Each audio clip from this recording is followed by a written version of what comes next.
Futurama is one of the most successful animated shows ever, and like most popular licenses during the 6th console generation, it got its very own video game, simply titled Futurama.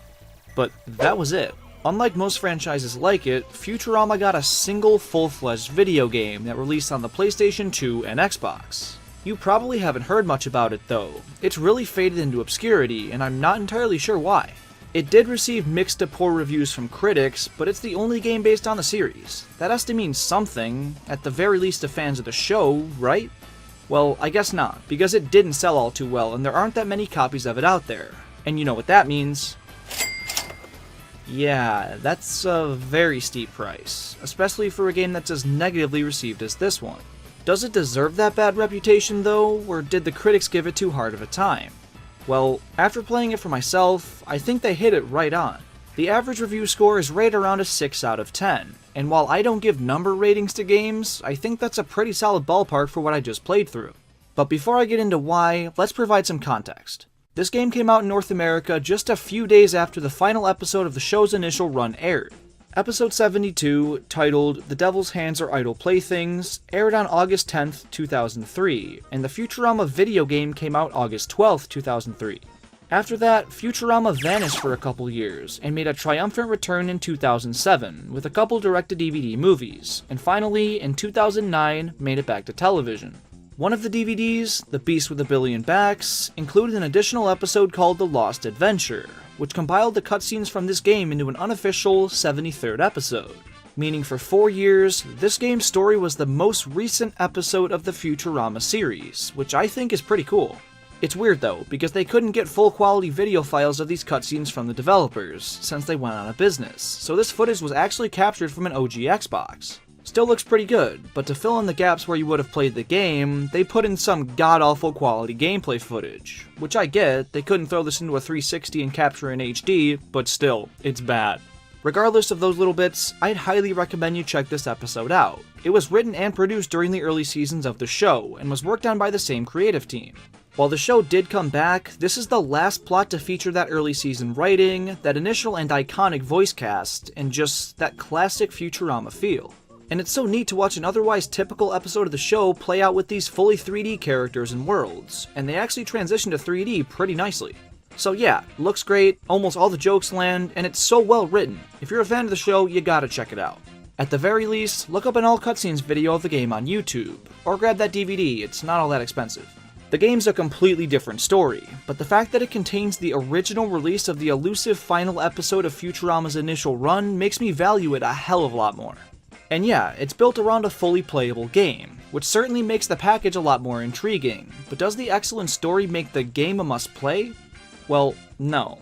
These praises! But if you can find a way to emulate it and just give it a try, I'd suggest doing that. There's some fun to be had here and there, but a full playthrough makes you put up with so much crap that it's tough to say it's worth it all in all. There's 3 playable characters, Fry, Bender, and Leela, who play very similar to each other. The only notable differences being in their combat abilities, which I'll discuss when I break down each character's levels. Generally speaking, stages in this game are linear and have you fight through enemies, solve simple puzzles, and make tough jumps. These areas, for the most part, look really great and feel like they were ripped right out of the show. And while exploration isn't the focus of the game, they hid nibblers around each level to reward those with a keen eye. These are totally optional, and that's what I like most about them. When I want to slow down and really search an area, I can do that and benefit from it, but when I want to just beeline to the next level, I can do that too, without punishment. All 3 characters have the same core moveset. They walk at the same pace and have a single jump, but no double jump, which is always something I hate to see in 3D games that expect platforming. Some jumps are just way too tight, and only having one shot at making it without facing impending doom can cost you so many lives. And it doesn't help that the jump just does not feel good. It's very stiff and limited, and it barely gets you off the ground. If you fall short on some jumps though, your character can grab the ledge and pull themselves up, which does make this a lot better, but that only works on raised platforms, and a lot of situations don't have those. When jumping on more even surfaces, it's an absolute nightmare, because the hitboxes are super strange. You walk near some dangerous stuff on the ground, and welp, I guess I touched it, or I triggered that somehow. And that same jankiness carries over when you approach the end of a platform. You can just stand way off the edge and chill there. Yep, nothing to see here, just standing on solid ground, as you do. It's a very situation-specific issue that can both work in your favor or against you, but either way, it doesn't sit right. You can get used to it, but it still doesn't give you the amount of precision you'd want in a platformer. It is way more manageable than this camera though. This thing is bad. I get it, no game at the time really had cameras figured out, but this is just ass. Controlling it isn't bad in concept, you can move it with the right stick and recenter it with the left trigger, but in small spaces, aka a lot of this game, especially early on, it's the embodiment of clunk, and it solely works against you. If you're trying to see something across from a wall, good luck, the camera can't go through it, it'll just press against it and give you an awful angle. And whenever you walk through a doorway to enter a new area, nope, the camera's gonna hang out back there and it doesn't know how to correct itself, so you have to find your way back and then adjust it accordingly. These are admittedly rather small things, but they occur quite frequently, and they add up to become super frustrating. In the more open areas, it works fine, but anytime you've got to move things inside, the camera really works against you. Anyways, Fry's levels kicked the game off, and he's undoubtedly my least favorite character to play as, so it's a rough start. The first level at Planet Express is pretty fun, and getting to explore this iconic locale is really cool, but after that, the levels get super difficult for all the wrong reasons. So, combat plays a big role in gameplay, and for Bender and Leela, it involves the use of some basic physical attacks. Nothing complex at all, which makes the act of wiping out enemies a simple button masher. I'd normally complain about that, but compared to Fry's combat, they're impeccable. Rather than relying on physical attacks, Fry uses all sorts of different guns. You start off with a small one, and each level gives you a new and more effective one, which makes the last one entirely obsolete. You do have the option to switch back to the older ones, but there's no reason to do so. All the enemies in the new area are most optimally killed with the new gun, and I kinda wish there was more to it than that. What if each one had unique attributes that made them more effective against different enemy types and in different situations? I think that would make these frequent enemy waves much more enjoyable. The newly acquired one should be primarily used, but making the old ones at least a little relevant would have been nice. That's not the big issue I have with it though. That's just a small gripe. The larger problems arise when it comes to aiming. They did implement a lock-on mechanic, but it locks onto enemies and different harmless objects, so sometimes it'll lock you onto the wrong thing, and you're just gonna die, there's no way around it. You could try aiming without it, but as I said before, the camera is ass as it is, so relying on moving it to aim your shots would be even worse. Also, most of its levels take place in very tight corridors, so it's the worst possible environment for this camera to function in. But you could always give first-person mode a try. Pressing in the right stick gives you flawless control over your shots, but you can't move around, so it's the absolute worst option in 99% of situations. Because of all that, wiping out enemies as Fry is terrible, and what makes it worse is that his levels have the most of them to deal with. It's like the developers thought Fry's means of onslaught were the most fun to play around with, so they gave you more opportunities to do so, when in actuality, they're the contrary. These levels are some of the hardest to get through in the entire game, and they're what you start off with. That's why it took me so long to play this game through. I've tried multiple times the past couple years and just couldn't get past these first few Fry levels. Platforming really takes a back seat here to allow the stages to feel more like third-person shooters, and that's just not what I'm looking for in a Futurama game. Could it work? I mean, yeah, but by genre, it's a platform game, so it's weird how the first one-third of the game feels totally different. There's still some platforming, but later in the game is when it really starts to take over, and consequently, that's when the game starts to become a decent bit more fun. The only positive thing I have to say about these levels is how much they vary from one another. You traverse a huge variety of areas that each have a distinct feel, and a few are even staples of the show. It's actually the best variety in the entire game, because the next set of levels, where you play as Bender, all take place on this desert asteroid, and they all blend together in the most bland way possible. However, the Bender gameplay is so much better that I honestly don't care. Rather than a gun, Bender can do the spin attack, a ground pound, and a charge attack. But no bending, that's his f***ing name, what the sh**? While his attacks are more basic, that's not a bad thing, and the sheer variety of enemy types present somehow manage to keep the combat fresh. There's these alien-looking dudes that spit projectiles, these Regirock-looking guys, a bunch of robots, and these vines that whip you for no reason. Some even require special techniques to kill, which I love, like these robots with saw blades that attack in a very specific way and require you to think and act accordingly to defeat them unscathed. Combat is way less of the focus though, so enemies are more spaced out, which allows some room for the game to throw more explicit platforming sections at you, and they're great. Now, the lack of a double jump does suck quite a bit, but all the jumps are totally doable without it, and the sections themselves are, for the most part, well designed with that in mind. Benders aren't all that challenging, but it's introducing you to this type of gameplay, so Leela's levels could really test you. Yeah, these levels ramp the difficulty way up, and they really have their moments, but they also have a lot of bullshit. So, they all take place on the sun and have you venture through these temples and try to defeat this army of the undead. Once again, there's not as much variety in the level themes as there was in the beginning, but it's certainly more interesting than the desert.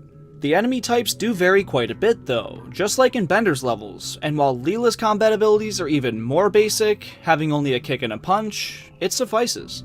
I absolutely despise a couple of these new enemies though, and there's two in particular I'd like to draw some attention to.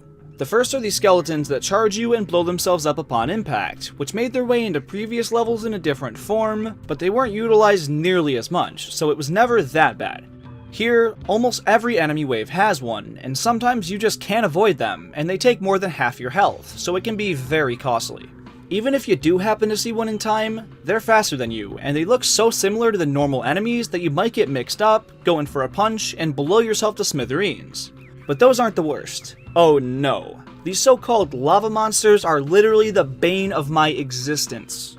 They only make an appearance in one level, and it was enough to make me almost throw the towel and just quit playing. In a level titled Right Wing, it started off with some solid puzzles and great platforming, but then you enter this room. This freaking room. The worst part of the entire game, without a doubt.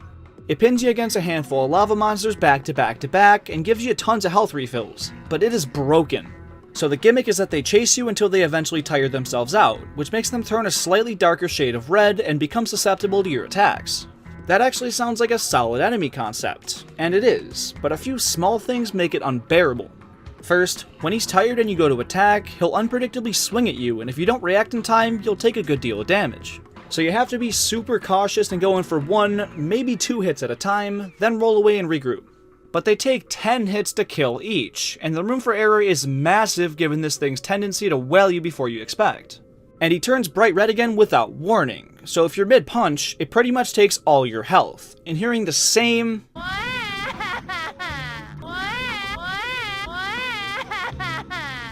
whenever you die slowly breaks your will. These things each take patience to kill, and when, by a stroke of bad luck, you have to restart over and over again, it's very hard to maintain said patience. It is so freaking bad, and this part is over 5 minutes into the level, so with every game over, you have to redo the whole thing, just to lose again and again. I don't even know how I got past it, to be honest. The game just chose to have mercy on me after putting me through over an hour of hell. I think it was worth it though, because pretty much everything after that section was quite a bit of fun. The following stage, the Inner Temple, is probably my favorite in the game. It's got some really well designed platforming sections to maneuver, and all the deadly obstacles and traps to avoid really do make it tough. I'd put it close to the same level as Planktopolis in the SpongeBob movie game, which is notoriously the hardest and most challenging stage in that game. And the boss fight at the end is similarly the best in the game. It has you avoid a bunch of attacks with well-timed jumps, then at the end, you have to scale this tower as lava rises. It's really fun, but it's laggy as hell, which really brings it down. Also, saying it's the best boss fight doesn't say much. Fry doesn't have one, and Bender just has you disable a shield, then fire a cannon to slowly lower a tank's health. After completing Leela's levels, you'll realize I lied. You can play as Zoidberg, but he's riding this weird creature through a swamp and it's only for a single level. It's pretty fast-paced and kinda fun, but those hitboxes are still terrible. Then we get to the final chunk of the game, where you get one last hurrah with each character in a somewhat short stage. You start off as Bender, and most of his is actually focused on combat, and like I said, his abilities are far from unique, but every enemy here requires a different tactic to kill, and that's awesome. These small dudes have to be ground pounded, the taller ones have to be charged once their defenses are down, and the huge ones have to be climbed and ground pounded. I especially like when they put one of the big ones on these falling platforms. That was clever, and it really made me think out my plan of attack. Then you play as Leela and navigate these super confusing hallways by bringing the correct keycards to the right doors, while also activating and deactivating these rapid-fire guns to clear certain paths. A laser maze and platforming section later, you take control of Fry, who also has to find his way through these hallways and solve puzzles. After you do that, you fight the final boss, this giant robot, as Fry. And this is when that first person shooting comes in handy. You hide behind one of these pillars and just fire away at his vulnerable spot. It's really easy and only takes a couple minutes. I won't spoil the end of the plot because you should really go watch that episode, but yeah, that's the game. I really wanted to like it at first, but Fry's levels made it so hard to do that. Then by the end, I wanted to dislike it after putting up with all I did, and couldn't quite do that either. So what? Is it good or bad? Well, as I said before, I think overall it's very mediocre, but there's a lot here for fans of the show to enjoy. It starts off really poorly, but if you push through, I think there's a lot to like here. Personally, I probably wouldn't have got through it if I wasn't planning to make a video about it, but it is fairly rewarding if you do, I'll give it that. Referring back to my licensed game tier list, I'd place this right in the middle of the C tier. It's better than Scooby-Doo Night of 100 Frights, but not as good as Shrek Super Slam. And, yeah, I think that's about it. Thanks so much for watching. Don't forget to drop a like if you enjoyed, and have a great rest of your day. I'll see you later.